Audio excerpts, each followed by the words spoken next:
તો ઘણા લોકો મને પૂછતા હોય છે કે કયા પ્રકારની ચોપડીઓ વાંચવી જોઈએ, બટ આજના વિડીયોમાં છે ને હું એના વિશે વાત કરવાનો છું કે કેવી ચોપડીઓ શરૂઆતમાં ના વાંચવી જોઈએ. લાઈક એક આ બુક છે the subtle art of not giving. તો આ જે બુક છે મેં ઘણા બધા લોકો જોડે જોઈ છે, અથવા તો ઘણા બધા લોકો આવી સિમિલર બુક્સ વાંચતા હોય છે જેને મોટે ભાગે સેલ્ફ હેલ્પ બુક કહેવામાં આવે છે. પણ હું પર્સનલી એવું પ્રેફર કરું કે જો તમે સ્ટાર્ટિંગના રીડર હોય, તમે બહુ મેચ્યોર રીડર ના હોય, તમને લેખકના વિચારને બસ સીધા ઉતારી જતા હોય અને ગાળ્યા વગર, તો આવી ચોપડીઓ ન વાંચતા. એનું રીઝન કહું. ચોપડીઓ છે ને એ નોલેજ, જ્ઞાન, એનો ભંડાર છે, પણ એનો મતલબ એ નથી હોતો કે એમાંથી આપણે બધું લઈ લેવાનું હોય છે. દરેક ચોપડીમાં દરેક લેખક પોતાના વિચારો રજૂ કરતા હોય, પોતાના જે અલગ અલગ કલ્પનાના પાત્રો છે એને રજૂ કરતા હોય, પોતાના અનુભવો રજૂ કરતા હોય. કોઈની બાયોગ્રાફી હોય તો વ્યક્તિએ પોતાના વિષય લખ્યું હોય. આપણે એ જોવાનું છે કે એના અનુભવોથી આપણે શું શીખી શકીએ છીએ, એ કલ્પનાના પાત્રોમાંથી કે આ ઘણી બધી વસ્તુઓમાંથી આપણને શું મળે છે, what is beneficial for us. So main વસ્તુ આપણે આ જોવાની છે. તો એટલા માટે થઈને હું એવું પ્રેફર કરું કે તમે જ્યારે કોઈ પણ બુક વાંચો ત્યારે એ ધ્યાન રાખો કે તમારે એમાંથી શું લેવાનું છે. જરૂરી નથી કે તમે કોઈ બુક વાંચી એનો મતલબ એ બધી સારી જ છે, બુકમાં જે વસ્તુ છે બધું સારું છે, ને એવું જરૂરી નથી હોતું. અને એટલા માટે થઈને હું કહેતો હોઉં છું કે બુક બહુ જોઈ વિચારીને સમજીને તમારા મગજમાં ઉતારવી જોઈએ. કારણ કે આતંકવાદીઓ અમુક ચોપડીઓ વાંચતા હોય છે, તો એમનો અલગ રસ્તો છે. So it's just an example. તો આવી સેલ્ફ હેલ્પ બુકો શું કામ ન વાંચવી જોઈએ? એનું એક સિમ્પલ રીઝન છે કે સેલ્ફ હેલ્પ જે બુકો લખવામાં આવે છે, જેમ કે એક બુક છે ઇકીગાઈ કરીને. ઇકીગાઈ જેપનીઝ એક પદ્ધતિ છે જ્યાં લોકો ખુશ રહેવા માટે કેવી રીતના યુઝ કરે છે. તો આ જે પણ પુસ્તકો લખાય છે, અથવા તો જે પહેલાં તો સેલ્ફ હેલ્પ છે ને પીરસેલું ભાણું છે જે તમારે તૈયાર ખાવાનું છે. અને હું માનું છું કે તમારે જાતે બનાવીને પોતાની રીતે પોતાનું ટેસ્ટ ડેવલપ કરવો જોઈએ. તો જેમ કે ઇકીગાઈ છે, તો ઇકીગાઈ જે લખવામાં આવી છે જાપાનીઝ એક્સપિરિયન્સ ઉપર લખવામાં આવી છે. મતલબ એ જે આજુબાજુના સર્કમસ્ટાન્સીસ હશે, આજુબાજુનું વાતાવરણ હશે, એ અલગ હશે ને. જાપાનની અંદર કદાચ કોઈને મામલતદાર કચેરીમાં દાખલો કઢાવવા માટે ધક્કા નહીં ખાવા પડતા હોય. જાપાનની અંદર કદાચ પોલીસવાળો એમને તુંકારાથી નહીં બોલાવતો કે ગાળો નહીં આપતો, એમની ત્યાં ક્રાઇમ રેટ કદાચ આપણા કરતાં ઓછો હશે.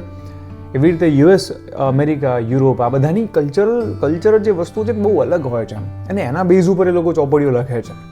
જ્યારે તમે અમુક મોટા વિષયો ઉપર વાત કરતા હોય ત્યારે તમે એ રીતે લખો. એટલે જ્યારે પન્નાલાલ પટેલ લખે છે ત્યારે એ પન્નાલાલ પટેલનું ગામડું ક્યાંક તમને પોતાના જેવું લાગે. જ્યારે ઝવેરચંદ મેઘાણી સૌરાષ્ટ્રની વાત કરે છે ત્યારે સૌરાષ્ટ્ર તમે જોયેલું લાગે, એના અંદર રહેલા પાત્રો, એની અંદર રહેલા નામો તમને ક્યાંક પોતાના લાગે, પોતિકા લાગે, કારણ કે તમારું અને એમનું લગભગ એક સરખું વાતાવરણ હોય છે. તો એ કિસ્સામાં તમે એની સાથે રિલેટ કરી શકશો. અમદાવાદની ચાલીમાંથી ઉછરેલો કોઈ છોકરો જ્યારે પોતાની સ્ટ્રગલની વાત કરે તો એ સ્ટ્રગલમાં અને અમેરિકાના કોઈ છોકરાની સ્ટ્રગલમાં ઘણો ફરક છે. કારણ કે અમેરિકાના છોકરાની જે સ્ટ્રગલ છે ને કદાચ એ અમદાવાદના ચાલીના છોકરાની ડ્રીમ લાઈફ છે. એટલે એ લેવલ ડિફરન્સ થઈ જાય. એટલે જે અનુભવો છે એ લોકેશન ઉપરથી બદલાય છે. જેમ કે અમેરિકાના લોકો છે તેમને ત્યાં આગળ માની લો કે થોડુંક બી પોલ્યુશન અપ ગયું તો એ લોકો કમ્પ્લેન કરવા લાગશે. બેઝિક રેન્ટ્સ અપ જાય છે તો કમ્પ્લેન કરવા લાગશે. એમને જે બેઝિક એમનું સ્ટાન્ડર્ડ છે નહીં જળવાય તો.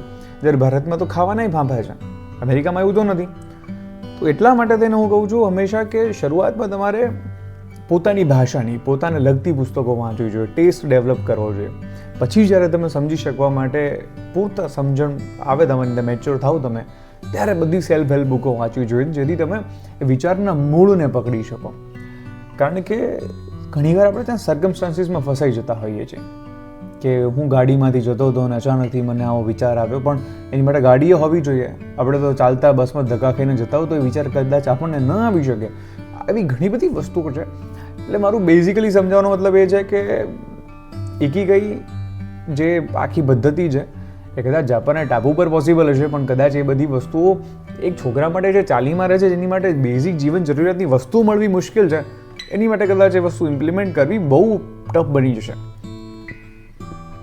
એટલે બહુ સરળ ભાષામાં કહું તો પહેલાં પોતાના જેવી પુસ્તકો જે પોતે સમજી શકાય એવી પુસ્તકોથી શરૂઆત કરવું જોઈએ.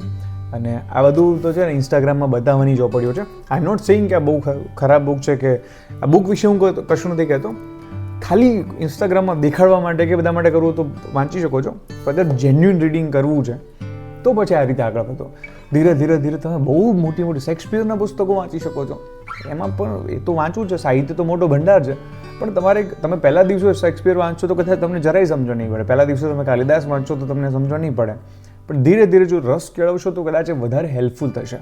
સો હું જે વાત કરું છું કોઈ બુકની વાત નથી કરતો સ્પેસિફિક, હું બેઝિક રીડિંગ પેટર્નની વાત કરું છું કે નાના હતા ત્યારે આપણે બાળ વાર્તાઓ વાંચતા હતા, પછી એના પછી આપણે ધીરે ધીરે અપગ્રેડ થતા ગયા.